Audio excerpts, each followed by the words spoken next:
بسم اللہ الرحمن الرحیم 25ویں تراویح سورہ ملک کی تلاوت ہوئی۔ سب سے پہلے یہ بڑی اہم سورت ہے، سورہ ملک بڑی فضیلتیں آئی ہیں اس کی احادیث کے اندر۔ جو پابندی کے ساتھ اس کو پڑھے گا تو یہ سورت قیامت ہے اس کی شفاعت کرے گی اللہ کی بات۔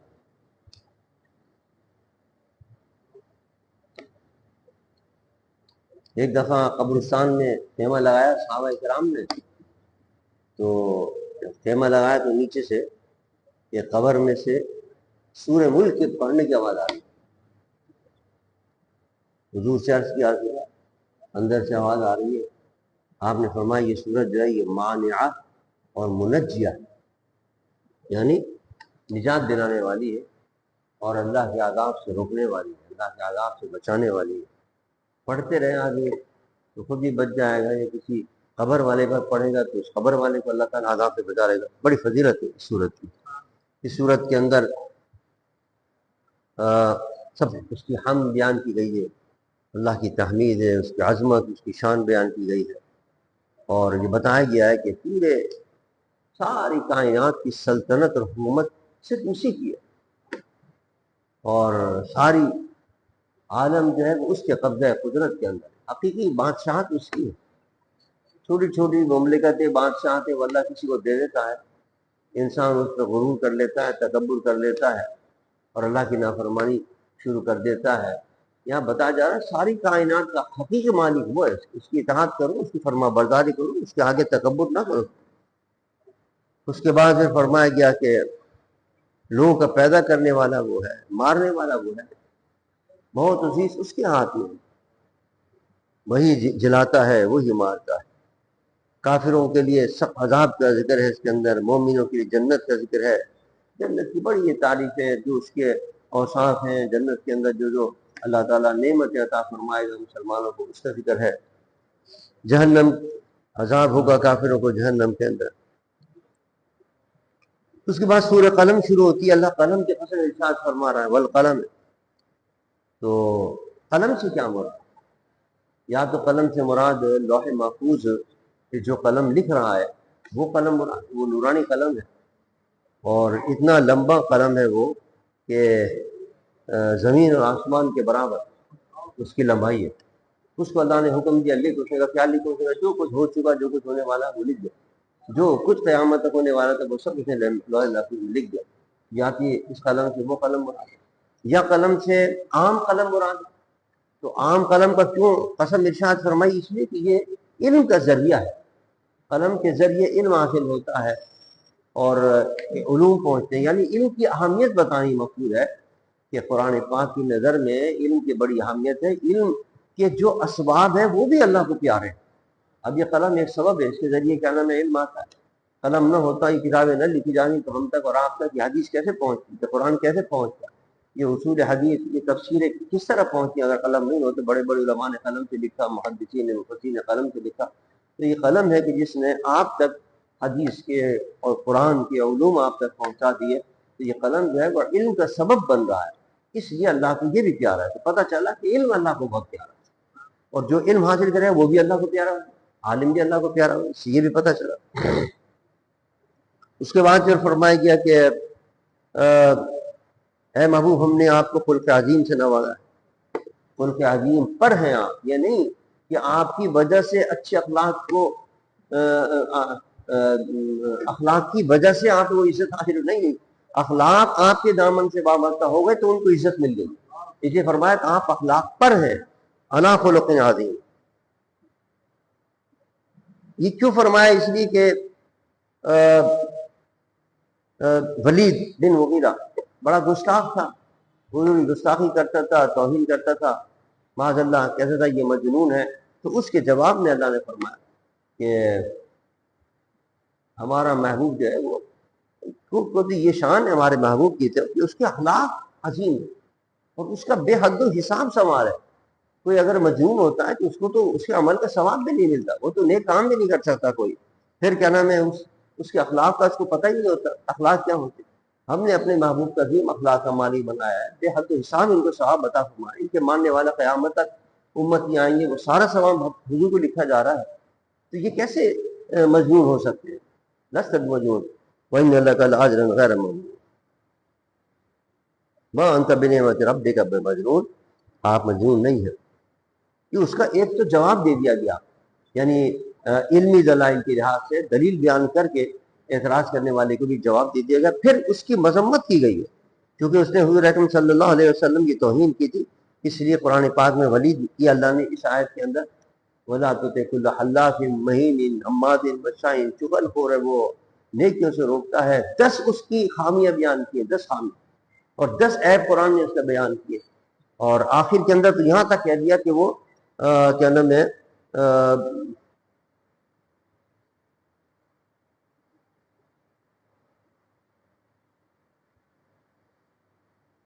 10 عیب اس کا بیان کیے، اور آخر میں یہ فرما دیا گیا کہ وہ کیا نام ہے اپنے کیا نام ہے وہ اصلی نطفے کا بھی نہیں، یعنی وہ اس کا اصلی باپ سے باپ پیدا نہیں ہوا، اپنے اصلی باپ سے پیدا نہیں ہوا۔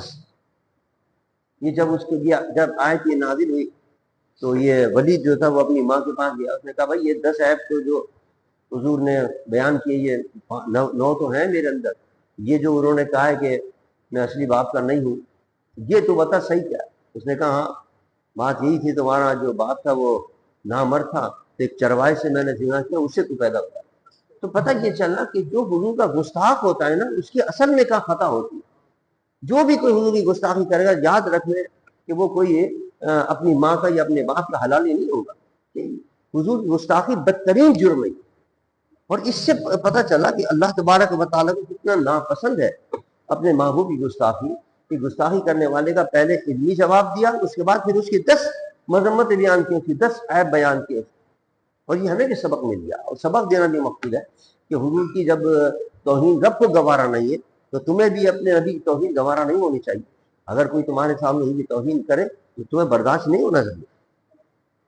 یہ اگر کوئی جواب دیتا ہے اس کا تم سمجھ لو اللہ کی سنت پر عمل کرو حضور کی۔ اس کے بعد پھر سورہ اللہ اکبر اللہ اکبر، سورہ حاقہ۔ الحاقہ کے معنی کیا ہے؟ ثابت ہونے والی چیز ثابت ہو کر رہے گی، یعنی کیا مطلب؟ قیامت۔ قیامت کو تم مانو یا نہ مانو وہ تو ہر حال کے اندر ہے اور ہونے والی ہے اور ہو کر رہے گی، تمہارے انکار سے یہ نہیں کہ ختم ہو جائے۔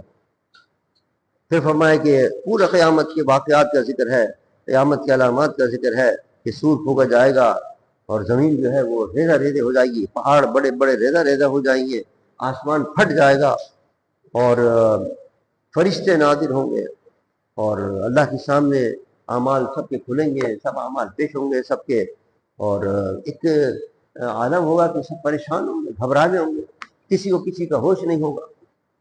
لیکن 50,000 سال کا ایک دن ہوگا، اور اس 50,000 سال کے ایک دن کے اندر بھی لوگ گھبرا رہے ہوں گے، لیکن جو ایمان والے ہوں گے، جو اللہ کی اطاعت کرنے برداری جنہوں نے زندگی میں کی ہوگی، تو ان کو اللہ تعالیٰ اس گھبراہٹ کے عالم میں سکون عطا فرمائے، آرام عطا فرمائے، اور ان کو 50,000 سال پتہ ہی نہیں چلیں گے، ایک نماز کے وقت کی طرح ہوں گے جو ختم ہو جائے گا۔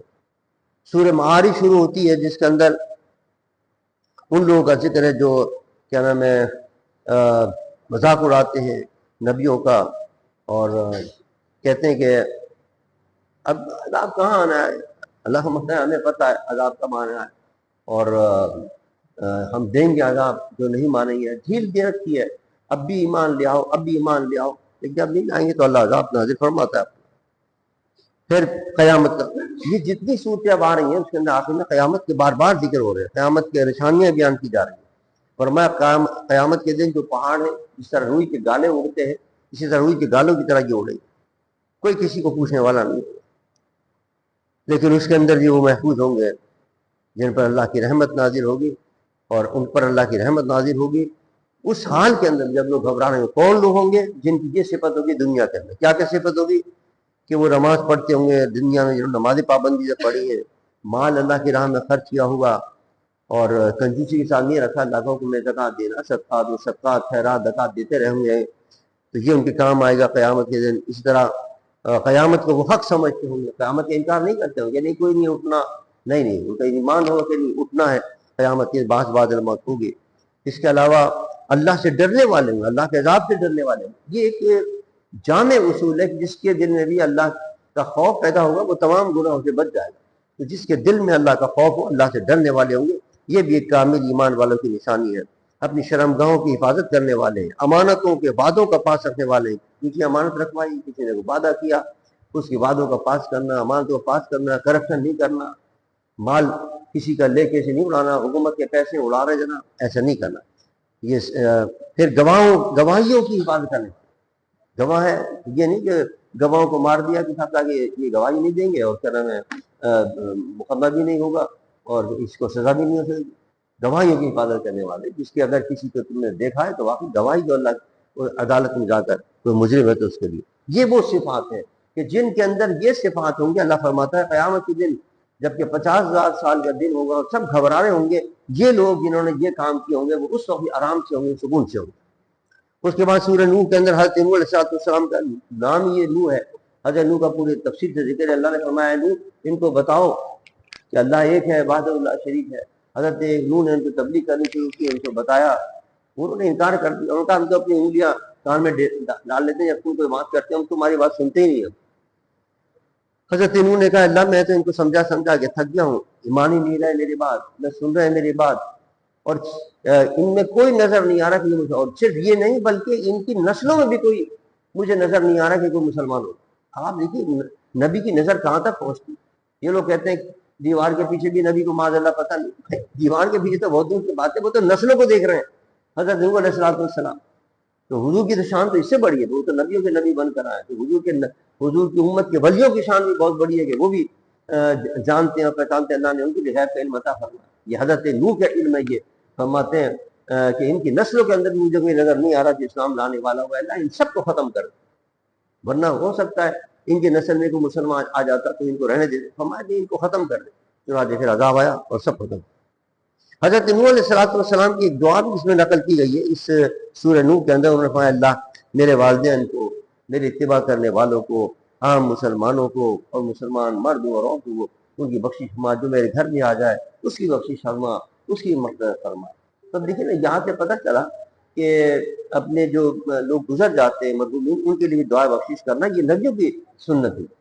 ہم اور آپ جو سب بیٹھ جاتے ہیں، کبھی تیجے کے نام سے بیٹھ جاتے ہیں، کبھی سوئم کے نام سے بیٹھ جاتے ہیں، کبھی عرس کے نام سے بیٹھ جاتے ہیں، کبھی جناب برسی کے نام سے بیٹھ جاتے ہیں، اپنے والدین کی دعا کرتے ہیں، اپنے جانے والوں کی دعا کرتے ہیں، تو یہ نبیوں کا طریقہ، یہ نبیوں کی سنت۔ اس کا مطلب یہ فائدہ ہوتا ہے ان کو جانے والوں کو، ابھی تو ان کا ذکر کیا اللہ نے حضرت نوح علیہ السلام کی دعا۔ اس کے بعد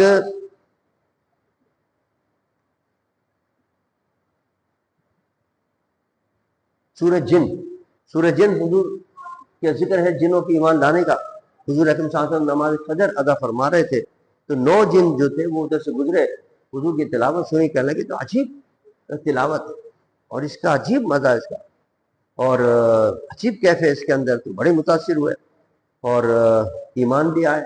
اپنی قوم کے پاس جا کر بتایا کہ ہم ایسے سن کے آئے، اللہ ایک ہے، وحدہ لا شریک ہے، اس کا کوئی شریک نہیں ہے، اور یہ قرآن نازل ہوا ہے، سچ اللہ کی سچی کتاب ہے۔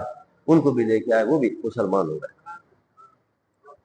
اس صورت کے اندر اللہ نے فرمایا کہ دیکھو مسجدیں اللہ کے لیے ہیں اور اس کے اندر اللہ کے ساتھ کسی کی اور کی عبادت نہ کرو، صرف اللہ کی عبادت کرو۔ اب اس میں لفظ آیا ہے کہ لا تدعوا مع اللہ، اللہ کے ساتھ کسی کو نہ، ترجمہ کیا کرتے ہیں بعض لوگ اس کی عیسائیت کا ترجمہ کہ مسجد میں اللہ کے علامہ کسی کو مت پکارو۔ ارے بھائی پکارنے کا کیا مطلب ہے؟ وہ کہتے ہیں نہیں انسان کافر ہو جائے پکارنے۔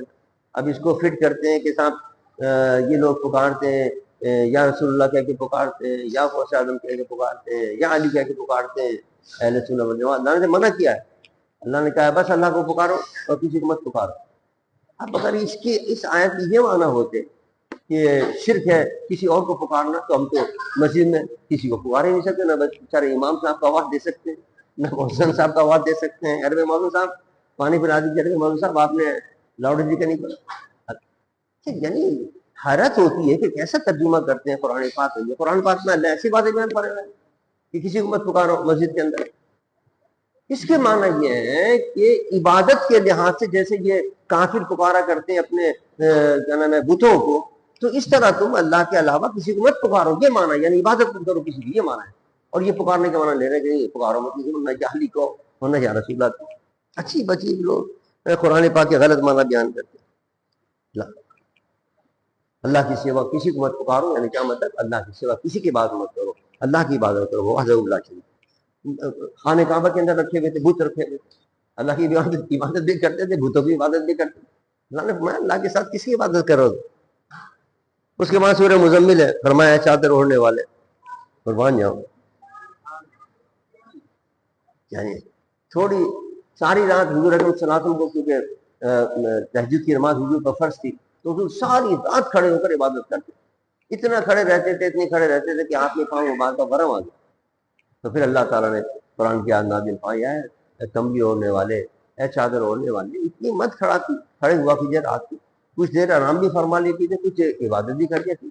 کیا حضور کی محبت ہے اللہ کو، اور محبوبیت کا عالم پتہ چلتا ہے کہ اللہ کو اپنے محبوب کی تکلیف بھی گوارا نہیں ہے۔ کتنی تکلیف بھی ہو کہ میرا محبوب کھڑا ہو جائے ساری رات اور ان کو تکلیف میں گزارے، کون ہے دنیا میں ایسا جس کو اللہ نے عبادت سے روکا ہو کہ ہاں کم عبادت کرو، کچھ دیر سو جایا کرو، کچھ دیر آرام کر لیا کرو، کچھ دیر عبادت کر لیا کرو۔ صرف حضور اکرم صلی اللہ علیہ وسلم ذات گرامی ہے کہ اللہ کو اتنا محبوب ہے اور ان کی تکلیف اللہ کو گوارا نہیں ہے، فرمایا نہیں تھوڑی دیر آرام کر لے کی پھر اٹھ کے عبادت کر جاتی ہے۔ اسی طرح اگلی صورت ہے یا ایھا المدثر، اس کے اندر بھی مدثر کے معنی بھی مزمل دونوں کے معنی ہے چادر اوڑھنے والے، چادر اوڑھنے والے اٹھیے اور چلنے میں لوگ سب پیغام ہمارا پہنچائیے، ہمارا پیغام قیامت کے عذاب سے ان کو ڈرائیے، دوزخ کے عذاب سے ان کو ڈرائیے، ہمارا جو پیغام ہے وہ ان تک پہنچائیے۔ یہاں بھی اللہ تعالیٰ نے اپنے محبوب کو فرمایا کہ ان کی ایذاؤں پر آپ صبر کریں، اور پھر واقعات سنائے تمام نبیوں کے کہ انہوں نے کیسی کیسی تکلیفیں دی نبیوں کی امتوں نے اپنی نبیوں کو، اللہ نے ان پر عذاب نازل کیا، تو آپ بھی ان کی تکلیفوں پر صبر کریں، یا آپ کی بات نہ مانیں آپ اس کی پرواہ نہ کریں۔ دوزخ کے بارے میں بتایا گیا کہ دوزخ کے اندر 19 فرشتے ہوں گے جو دوزخ کے محافظ کہلاتے ہیں۔ اس کے بعد سورہ قیامہ ہے، قیامت سے ہے یہ، اس کے اندر قیامت کا ذکر ہے، قیامت کی علامتوں کا ذکر ہے کہ قیامت سے آنے سے پہلے کون کون سی علامتیں ظاہر ہوں گی۔ اس میں تاریخ یہ ہوگی کہ چاند ہوگا وہ تاریک ہو جائے گا، چاند کی روشنی ختم ہو جائے گی، سورج کی روشنی ختم ہو جائے گی۔ یہ بھی ہوگا کہ سورج اور چاند ملا دیے جائیں گے، سورج اور چاند ملا دی جائیں گے، کیا مطلب کہ مغرب سے جو ہے وہ سورج طلوع ہوگا، حالانکہ سورج تو مشرق سے طلوع ہوتا ہے، لیکن اس سورج چاند کی طرح یہ بھی چاند بھی مغرب سے طلوع ہوتا ہے، سورج بھی مغرب، دونوں مغرب سے طلوع ہوں گے، یہ بھی مراد ہے اس سے۔ یا یہ دونوں بے نور ہو جائیں گے، نہ اس کے اندر نور رہے گا سورج میں، نہ چاند میں نور رہے گا۔ پھر فرمایا کہ قیامت تو آنی ہے، اٹھنا بھی ہے سب کو، اب تم کیوں انکار کرتے ہو اس کا کہ اٹھنا نہیں ہوگا؟ کہ تم اپنے تخلیق پر غور کرو کہ ایک ادنا سی بوند سے اللہ نے تمہیں پیدا کیا، پانی کے بوند سے تمہیں اللہ نے پیدا کیا ہے، جو پانی کے بوند سے اتنا بڑا انسان بنا سکتا ہے وہ مار کے دوبارہ نہیں جلا سکتا، کیوں انکار کر رہے ہو قیامت کا، کیوں انکار کر رہے ہو بات پیدا ہونے؟ پھر اپنی قدرت کی ایک اور نشانی اللہ نے بیان فرمائی انسان کے پور پور کو درست کرنے کی قدرت بھی ہم رکھتے ہیں، اور یہ تو ایسی نشانی ہے قدرت کی کہ واقعی ایمان کامل ہو جاتا ہے دیکھ کر۔ یعنی انسان کے جو انگوٹھے کے یہ پور ہیں یہ ہر انسان کے ایک دوسرے سے نہیں ملتے، جبھی تو اس میں کیا نام ہے بینکوں میں یا کہیں بھی دستاویزات کے اندر یہ انگوٹھے کے نشان لگائے جاتے ہیں کہ ایک دوسرے کے انسان نہیں ملتے۔ آپ بتائیے ایک آدمی نہیں ہے، دو آدمی نہیں، کروڑ نہیں ہے، کھربوں آدمی ہے، کھربوں آدمیوں کے صرف اتنے سے حصے کے اندر اللہ تعالیٰ نے جو نقش بنائے ہیں وہ سب کے ایک دوسرے سے مختلف بنائے۔ یعنی یہ حیرت ہو جاتی کہ کیا ناممکن چیز ہے کہ اتنے سے حصے کے اندر جو ہو وہ سب کے مختلف ہو، کسی کو ملتے ہوئے نہ ہو۔ ہر وہ لوگ فرمائیں یہ نشانی ہے یہ اللہ کی قدرت کی، اور ایمان کامل ہوتا ہے کہ واقعی بنانے والا وہ کیسا کامل رب ہے جس نے یہ قدرت کے شاہکار بنایا۔ پھر حضور اکرم صلی اللہ علیہ وسلم جلدی جلدی جب قرآن نازل ہوتا تھا تو جلدی جلدی اس کی آپ تلاوت کیا کرتے تھے کہ کہیں میں بھول نہ جاؤں، کوئی آیت رہ نہ جائے، تو اللہ نے فرمایا محبوب آپ جلدی پڑھ کے تکلیف مت اٹھایا کیجیے، ہمارا ذمہ ہم قرآن کو محفوظ رکھیں گے انشاءاللہ، ہم قرآن کو جمع رکھیں گے۔ دیکھیے اللہ کو اتنی سی بھی تکلیف اپنے محبوب کی گوارا نہیں، کہ وہ جلدی جلدی پڑھیں اور تکلیف محسوس ہو. اتنا کائنات کے اندر کوئی ایسا محبوب نہیں جیسا ہمارے نبی اللہ کو محبوب ہے. کہیں اٹھ رہے ہیں رات کو تو اس کو فرمایا جا رہا ہے اٹھا کیجیے, آرام, تھوڑا سا آرام بھی کر لیتے. کبھی حضور جلدی جلدی پڑھتے ہیں, حضور کو اس میں تکلیف محسوس ہوتی ہے تو اس کے لیے فرمایا کہ نہیں آپ آرام کیجیے, تکلیف محسوس نہ کیجیے اپنے آپ. پھر اس کے بعد سورہ مرسلات شروع ہوتی ہے جس کے اندر ہواؤں کی قسم ارشاد فرمائی گئی ہے. ہوائیں چلتی ہیں, کہیں ہلکی چل رہی ہے, کہیں تیز چل رہی ہے, کہیں جناب جھکڑ چل رہے ہیں, کہیں گرم ہوا ہے, کہیں ٹھنڈی ہوا ہے.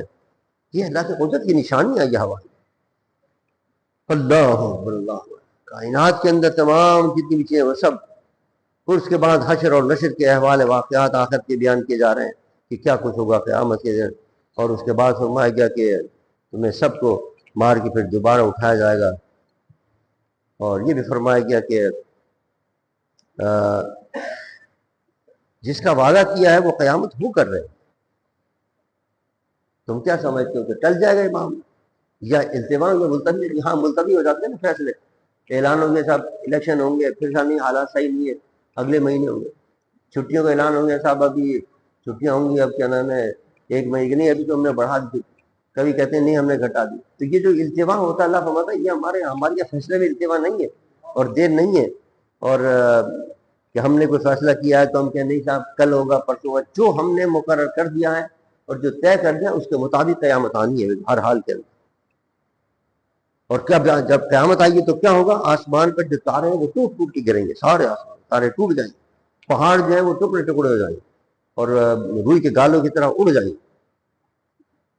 اور یہ جو دن ہوگا یہ یوم الفصل ہوگا, یعنی کیا مطلب فیصلے کا دن ہوگا. تمام جھگڑیاں لڑائیاں ہوتی ہیں, کہاں فیصلے ہو رہے ہیں ہماری عدالتوں کے اندر. دادا کا مقدمہ ہوتا لڑ رہا ہے, فیصلہ ہی نہیں ہوا, وہاں کھٹاکھٹ فیصلے ہوں گے. اس نے مارا تھا, اس نے قتل کیا تھا, سزا دو, اس کو جاؤ جھنڈے میں ڈالو. اس نے فلاں زمین چھینی تھی, اس کو دلاؤ, اس کی جتنی نیکیاں اس کو دلا دو. اس کے پاس کچھ نہیں رہے نہیں کرنے والے, جاؤ اس کو جھنڈے میں ڈالو. ہمارا یہ جو فصل ہے فیصلے کا دن ہوگا, اس دن ظالموں کو ان کے انجام تک پہنچایا جائے, مظلوموں کو انصاف ملے گا. اللهم صل على سيدنا مولانا محمد وعلى ال سيدنا مولانا وبارك وسلم. ربنا تقبل منا انك انت السميع العليم وتب علينا انك انت التواب الرحيم. ربنا لا تؤاخذنا ان نسينا واخطانا. ربنا ولا تحمل علينا اصرا كما حملته على الذين من قبلنا. ربنا ولا تحملنا ما لا طاقة لنا به واعف عنا واغفر لنا وارحمنا أنت مولانا فانصرنا على القوم الكافرين.